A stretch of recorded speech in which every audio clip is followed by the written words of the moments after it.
충격적인 소식입니다. 30년간 펜타곤의 심장부에서 일해온 고위 장교가 작성한 주한미군 보고서가 유출됐다고 하는데요.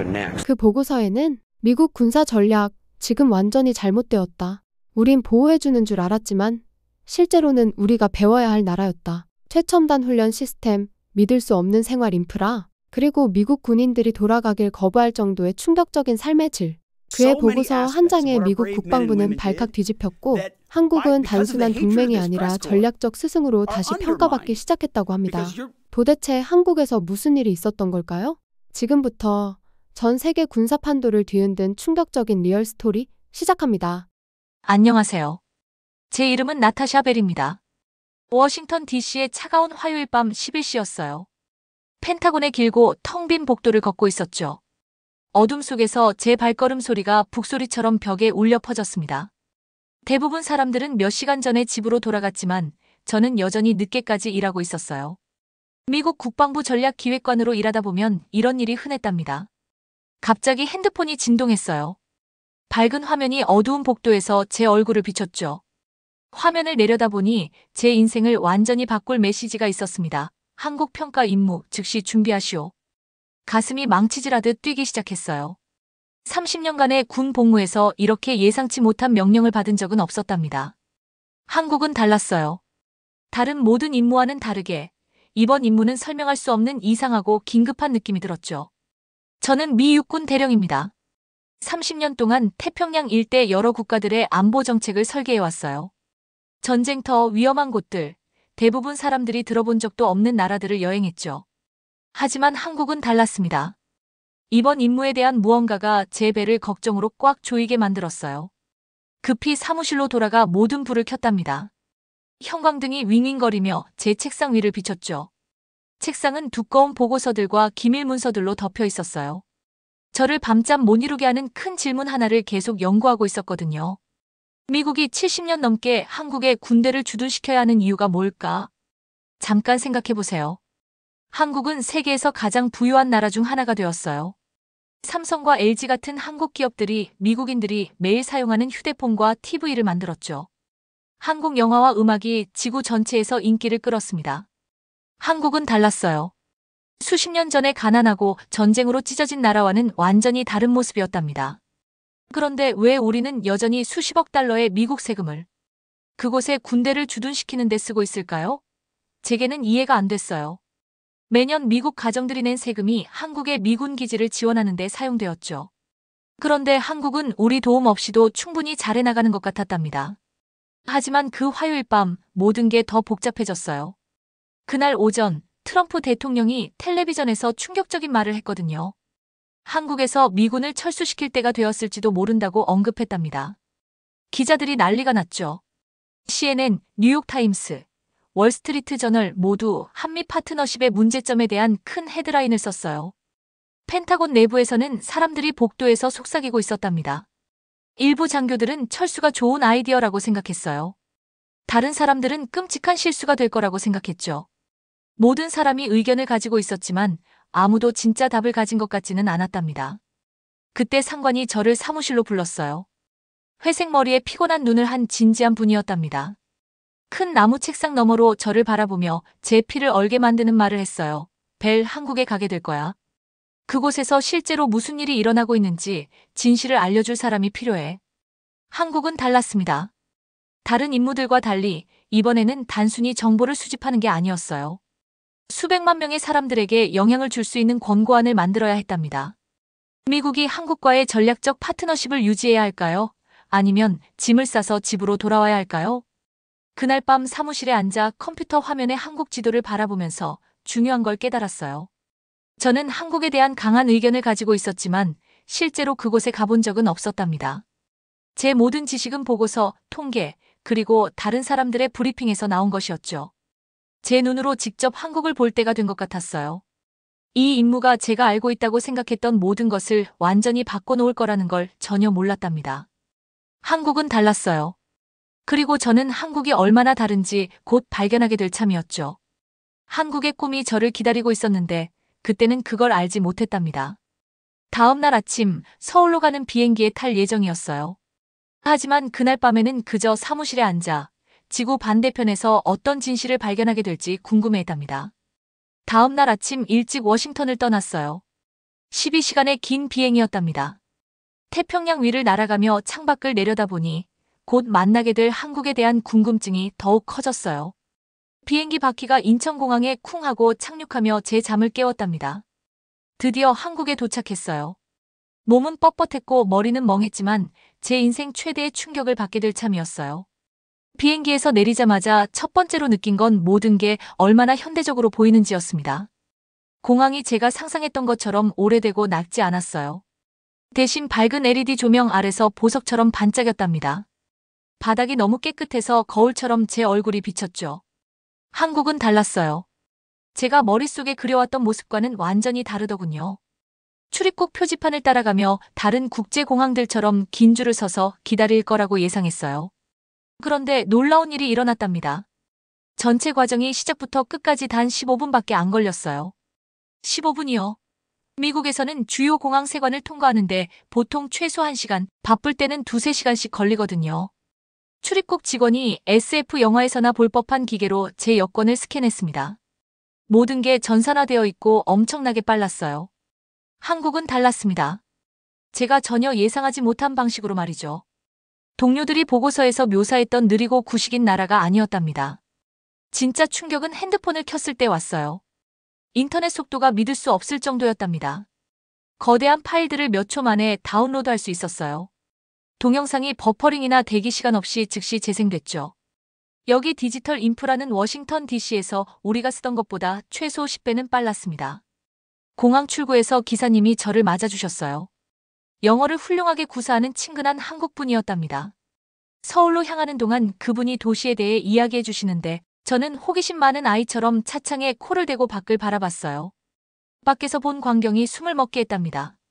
고속도로가 완벽하게 매끄러웠어요. 구멍이나 거친 부분이 전혀 없었답니다. 가로등들이 멀리까지 뻗어있는 다이아몬드 사슬처럼 도로를 밝혔죠. 늦은 밤임에도 모든 게 밝고 깨끗했어요. 차들이 질서정연한 차선으로 움직였고 어디에도 쓰레기 한 점 보이지 않았습니다. 그러다 서울이 빛나는 원더랜드처럼 우리 앞에 나타났어요. 고층 빌딩들이 별을 향해 뻗어 올라가며 창문마다 수천 개의 불빛이 반짝였답니다. 한강이 은빛 리본처럼 도시를 가로지르며 위 건물들의 형형색색 네온 사인들을 반사했어요. 한국은 달랐습니다. 뉴욕, 로스앤젤레스, 워싱턴 DC를 포함해 제가 본 어떤 도시와도 달랐답니다. 기사님이 제가 놀라서 바라보는 걸 알아채셨어요. 백미러로 미소를 지으며 서울이 처음이냐고 물어보셨답니다. 처음 보는 사람들은 다 그런 표정을 짓는다며 웃으셨어요. 자정 무렵 호텔에 도착했어요. 지쳤고 배고팠지만 아침까지 기다려야 음식을 구할 수 있을 거라고 생각했답니다. 그때 호텔 직원이 한국의 효율성을 보여주는 또 다른 예로 저를 놀래켰어요. 메뉴를 건네주며 이 늦은 시간에도 원하는 걸 뭐든 주문할 수 있다고 설명했답니다. 의심스러웠어요. 대부분 나라에서 자정 이후에 음식을 구한다는 건 자판기에 상한 샌드위치로 만족해야 한다는 뜻이거든요. 하지만 이 주장을 테스트해보기로 했답니다. 한국식 프라이드 치킨을 주문했어요. 정말 올 거라고는 별로 믿지 않으면서 말이죠. 20분 후 호텔 방문을 두드리는 소리가 났어요. 복도에 배달원이 몇 달 만에 맡아본 가장 맛있는 냄새가 나는 뜨거운 봉지를 들고 서 있었답니다. 치킨은 바삭하고 뜨거웠으며 완벽하게 양념되어 있었어요. 절인 채소와 차가운 음료가 함께 왔는데 모든 걸 신선하고 따뜻하게 유지하는 용기에 아름답게 포장되어 있었답니다. 호텔 방에 앉아 그 놀라운 음식을 먹으면서 제 생각에 중요한 변화가 일어나고 있다는 걸 깨달았어요. 워싱턴에서 읽었던 모든 보고서들은 한국을 미국의 도움과 보호가 필요한 나라로 묘사했답니다. 하지만 제가 경험하고 있는 모든 것은 정반대를 시사했어요. 한국은 달랐습니다. 미국 내 많은 곳들보다 더 발전되고 효율적으로 보였거든요. 잠자리에 들기 전 호텔 창문으로 가서 서울 스카이라인을 한 번 더 바라봤어요. 도시는 결코 잠들지 않는 것 같았답니다. 아파트 창문에서 불빛이 반짝였고 차들이 고속도로를 따라 부드럽게 움직였으며 모든 게 안전하고 번영해 보였어요. 임무 명령을 받은 이후 처음으로 제가 잘못된 질문을 하고 있었던 건 아닌지 궁금해지기 시작했답니다. 미국이 왜 한국에 남아 있어야 하는가? 대신 미국이 한국에서 무엇을 배울 수 있는가? 를 물어야 하는 건 아닐까요? 한국은 달랐어요. 그리고 저는 한국이 얼마나 다른지 이제 막 이해하기 시작했답니다. 내일은 더 큰 놀라움들이 기다리고 있었지만 그날 밤은 한국의 꿈에 대한 새로운 가능성들로 머리가 빙빙 돌며 잠이 들었어요. 다음 날 아침 완전히 다른 사람이 된 기분으로 잠에서 깼어요. 부드러운 호텔 침대와 조용한 밤이 몇 달 만에 최고의 잠을 선사했답니다. 전날 밤 늦게 펜타곤에서 연락이 왔었어요. 오늘 한국군 본부에서 브리핑을 받을 수 있도록 일정을 잡아뒀다는 내용이었답니다. 진짜 시험대가 시작되는 거였죠. 한국군이 공항이나 음식점만큼 인상적인지 직접 확인할 때가 왔어요. 일반 한국인들의 일상을 진정으로 경험해보기 위해 지하철을 타기로 했습니다. 지하역으로 내려가는 게 우주선에 들어가는 것 같았어요. 지하철 승강장은 흠잡을 데 없이 깨끗했고 대부분의 미국 병원보다 밝았으며 숨겨진 스피커에서 나오는 클래식 음악의 부드러운 소리로 가득했답니다. 전철이 도착했을 때 정확히 초 단위로 시간이 맞았어요. 문이 부드럽게 쏴하고 열리며 승객들이 밀치거나 떠밀지 않고 완벽한 질서로 타고 내렸답니다. 모든 사람이 예의 바르고 조용했으며 책을 읽거나 휴대폰을 보고 있었어요. 한국은 달랐습니다. 뉴욕과 워싱턴 DC에서 제가 알던 혼란스러운 지하철 시스템과는 완전히 다르더군요. 전철이 공중에 떠 있는 것처럼 선로를 따라 부드럽게 미끄러져 갔어요. 창문 너머로 현대적인 건물들과 푸른 공원들이 흐릿하게 지나가는 도시를 볼 수 있었답니다. 무료 와이파이가 전체 여행 내내 완벽하게 작동했고 디지털 화면이 각 역에 정확히 언제 도착할지 보여줬어요. 이런 수준의 효율성은 미국 대중교통을 낡고 고장난 것처럼 보이게 만들었답니다. 한국군 본부에서 한국어와 영어를 유창하게 구사하는 준장님이 저를 맞아주셨어요. 미국 웨스트포인트에서 공부하신 경험이 있는 날카로운 눈의 장교였답니다. 악수를 힘차게 나누고 펜타곤에서 본 것보다 더 발전된 첨단 장비들이 늘어선 복도를 따라 안내해 주셨어요. 이 장군님이 가장 먼저 보여주신 것은 지휘센터였습니다. 벽면을 가득 채운 스크린들이 한반도 전체의 실시간 정보를 표시했어요. 위성이 날씨 패턴을 추적하고 레이더 시스템이 항공교통을 모니터링하며 컴퓨터 네트워크가 한국군과 미군을 즉시 연결했답니다. 여기 디지털 인프라는 단순히 인상적인 게 아니었어요. 미국에서 우리가 가진 것보다 더 좋았거든요. 하지만 진짜 충격은 군사훈련 시뮬레이션 중에 왔답니다. 준장님이 북한이 기습 공격을 하는 시나리오를 설정하셨어요. 우리 미국 컴퓨터 시스템이 수십 년간 성공적으로 사용해온 표준 대응을 계산하는 걸 자신있게 지켜봤습니다.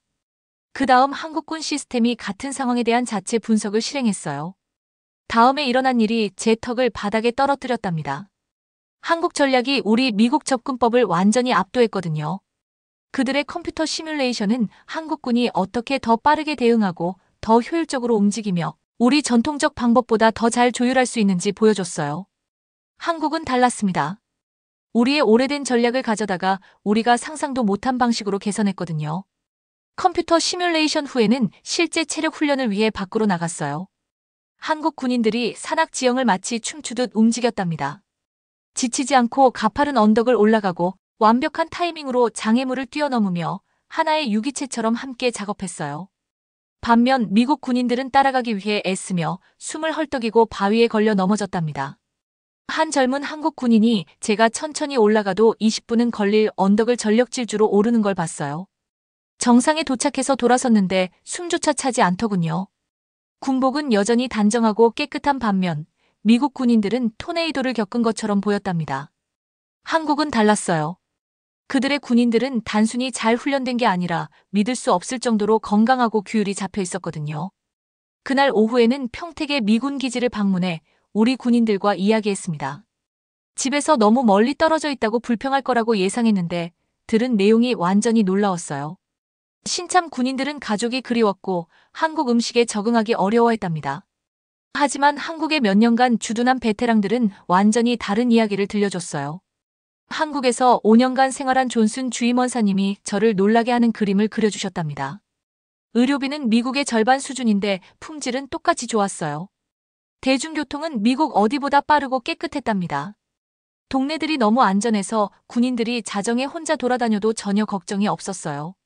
하지만 가장 놀라운 건 군인들이 한국의 꿈이라고 부르는 것이었습니다. 많은 미군들이 군복무가 끝난 후 한국에 영구적으로 머물고 싶어 했어요. 한국어를 배우고 한국 비즈니스 관행을 공부하며 회사를 차리거나 한국 기업에서 일할 계획을 세우고 있었답니다. 한국은 달랐어요. 미국 군인들이 조국을 위해 희생하고 있다고 느끼는 곳이 아니었거든요. 대신 많은 이들이 고국에서는 절대 가질 수 없는 기회를 얻고 있다고 느꼈답니다. 한국의 꿈은 현실이었고 미국 군인들이 자신들의 미래를 생각하는 방식을 바꾸고 있었어요. 그날 저녁 기지를 걸어다니며 미군과 한국군이 오랜 친구처럼 함께 일하는 모습을 보면서 중요한 걸 깨달았습니다. 워싱턴에서 가져온 질문, 미국이 왜 한국에 남아 있어야 하는가? 는 완전히 잘못된 가정에 기반했던 거예요. 한국은 달랐습니다.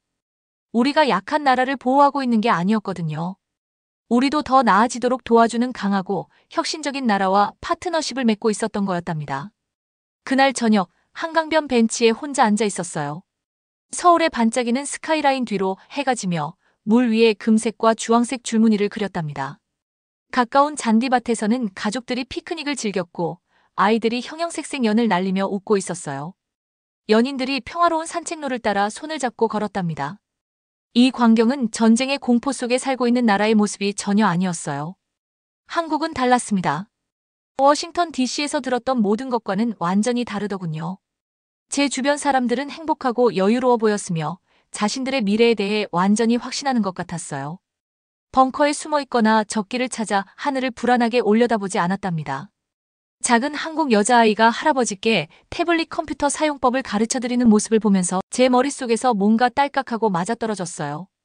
저를 이곳에 데려온 질문, 미국이 왜 70년 넘게 한국의 군대를 주둔시켜야 하는가?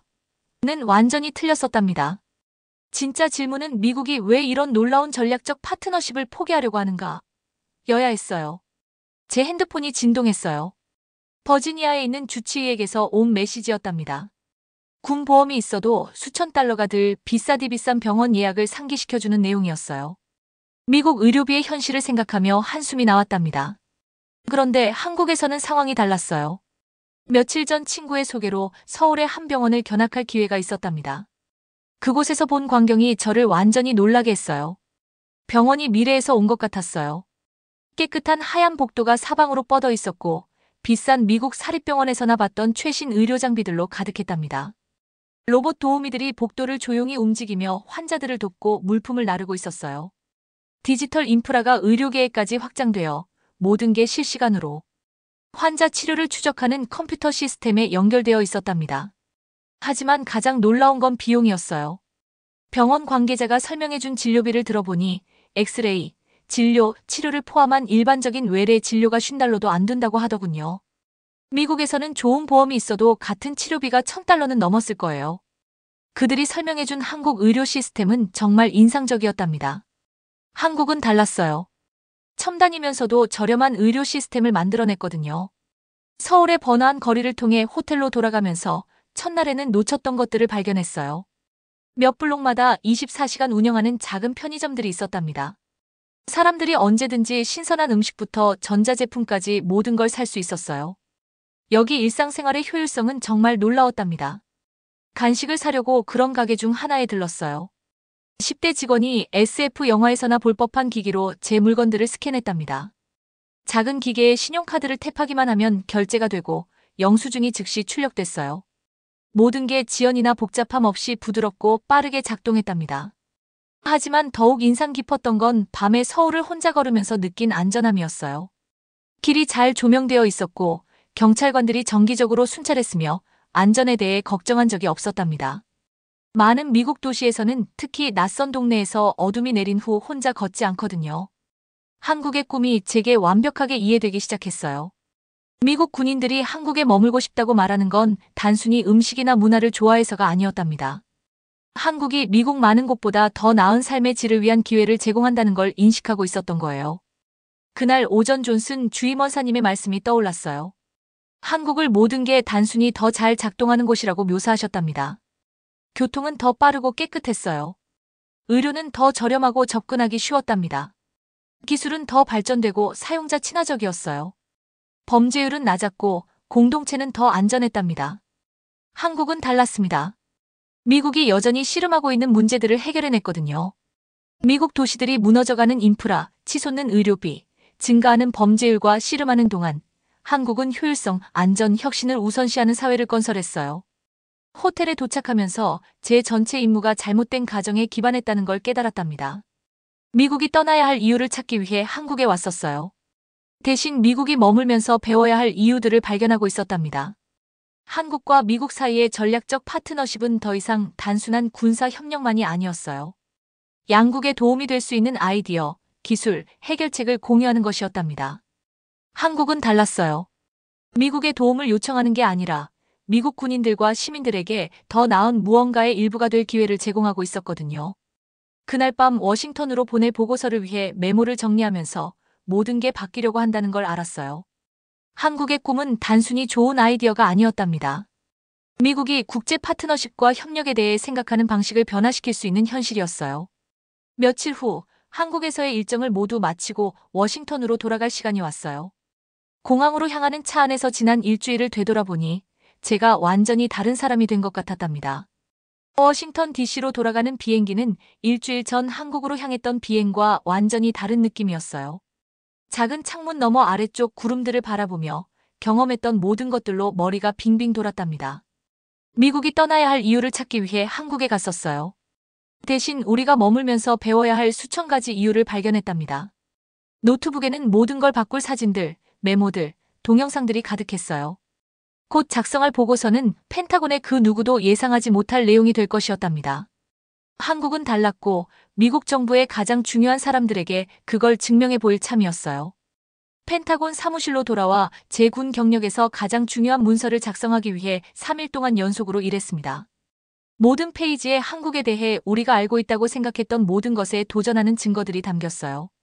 놀라운 지하철 시스템 사진들, 한국 군인들이 미군을 능가하는 모습의 동영상들, 그리고 미국 군인들이 한국에 살면서 실제로 얼마나 많은 돈을 절약하는지 보여주는 상세한 비용 비교 자료들을 포함했답니다. 드디어 국방장관과 다른 최고 군 지도자들에게 제 발견 사항을 발표할 날이 왔어요. 가슴이 북처럼 쿵쾅거리며 큰 회의실로 들어갔답니다. 긴 나무 테이블 주위에는 평생을 미국 군사 전략 결정에 바친 장군들과 제독들이 앉아 있었어요. 일어서서 심호흡을 하고 제 인생에서 그 어느 때보다 확신에 찬 목소리로 말했습니다. 한국이 미국의 보호가 필요한 약한 나라가 아니라고 말했어요. 한국이 양국이 동등하게 혜택을 받는 전략적 파트너십이라고 설명했답니다. 한국에서 철수하는 것이 돈을 절약하는 게 아니라 놓친 기회와 약화된 안보로 미국에 큰 비용을 치르게 할 것이라는 증거를 보여줬어요. 회의실이 완전히 조용해졌어요. 두꺼운 카펫에 핀이 떨어져도 들릴 정도였답니다. 몇 분 동안 아무도 움직이거나 말하지 않았어요. 그러다 국방장관이 몸을 앞으로 기울이며 제가 관찰한 모든 것에 대해 자세한 질문들을 했습니다.